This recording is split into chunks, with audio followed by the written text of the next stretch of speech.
मेरा ये है कि चलो है एक तरफ जहाँ पे भाजपा कांग्रेस पे केस कर रही है, वहीं दूसरी तरफ जेएमएम भाजपा पे केस कर रही है सत्ता के लिए, और इसी से रिलेटेड इस पर क्या कहना चाहेंगे सर? देखिए ये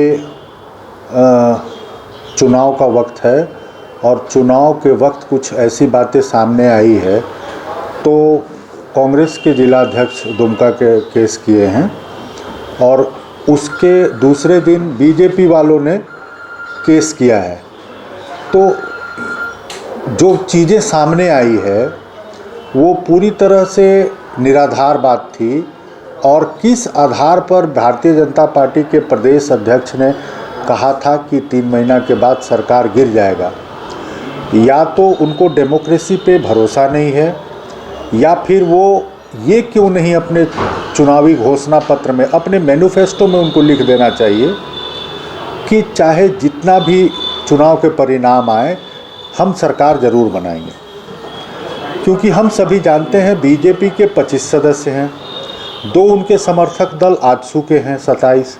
2 उपचुनाव भी अगर वो जीत जाते हैं जिसकी कोई संभावना नहीं है तो 29 होता है। तो 42 यहाँ बहुमत के लिए चाहिए, जो ये संभव नहीं है। तो कहीं ना कहीं वो टारगेट करेंगे जो अन्य राज्यों में उन्होंने प्रयास किया, चाहे कर्नाटक हो, मध्य प्रदेश हो, गोवा हो, ये प्रयास करेंगे, तभी वो इतने दावे के साथ कह रहे हैं। उनको कम से कम,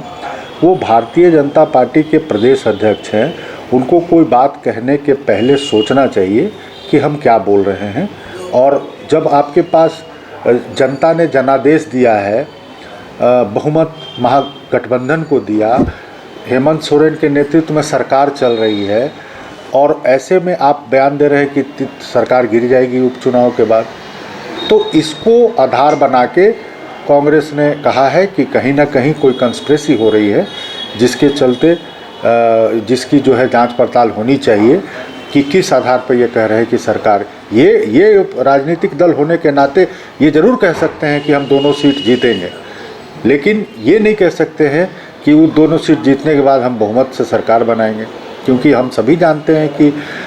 सरकार जो बनती है वो आंकड़ों पे बनती है, नंबर पे बनती है, जो हमारे पास नहीं है। तो ये पूरी तरह से बात जो है गंभीरता वाली बात है, और इस पर हम लोगों ने संज्ञान लिया है।